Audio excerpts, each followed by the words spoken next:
നീ എവിടാ? ഞാൻ വീട്ടിൽ വന്ന്. വാട്ട്? നിനക്ക് ഇതിന്റെ ഇടയിൽ വീട്ടിലോട്ട് ഉണ്ടാക്കണമെങ്കിൽ വിളിച്ചു പറഞ്ഞിട്ട് പൊക്കൂടെ? ഞാൻ നിന്നോട് പലതവണ പറഞ്ഞിട്ടുണ്ട്, കണ്ട ഇംഗ്ലീഷ് പടങ്ങൾ കണ്ടിട്ട് അതിലെ പദപ്രയോഗങ്ങൾ എൻ്റെ മേലെ ഉപയോഗിക്കില്ലെന്ന്. കള്ളം. ഇംഗ്ലീഷ് പടങ്ങൾ മാത്രല്ലടി, മലയാള പടങ്ങളും കാണും. നീ ഇങ്ങനെ ദേഷ്യപ്പെടാൻ ഞാൻ എന്താ ചെയ്തേ? എടി എത്ര തവണ വിളിച്ചടി നിന്നെ? വെറും മോശമായ സിറ്റുവേഷൻ ആയതുകൊണ്ടല്ലേ നിന്നെ അവിടെ നിർത്തിയിട്ട് പോയത്. നിനക്കൊന്നും വിളിച്ചു പറഞ്ഞുകൂടെയിരുന്ന? ഈ മോശമായ സിറ്റുവേഷൻ ആരാ ഉണ്ടാക്കിയേ? എടാ ദൃശ്യ, ഞാനാണോ? നിനക്ക് വേണ്ടിയല്ലേ ഞാൻ അവന്മാരുമായിട്ട് അടി ഉണ്ടാക്കിയേ? ഞാൻ പറഞ്ഞു നിന്നോട് തല്ലുണ്ടാക്കാൻ? പറഞ്ഞോ?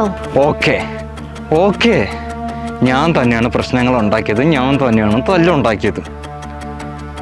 മേഡം, ഞാൻ വിളിച്ചിട്ട് എന്തായിരുന്നു ഫോൺ എടുക്കാതിരുന്നത്? നീ അത് ആദ്യം ചോദിക്കണമായിരുന്നു. ഫോൺ എടുക്കാത്ത എന്തുകൊണ്ടെന്നല്ല, ഫോൺ എടുക്കാൻ പറ്റാതിരുന്ന എന്തുകൊണ്ടാണെന്ന്. എന്താ? എടി എടി എടി എടി എടി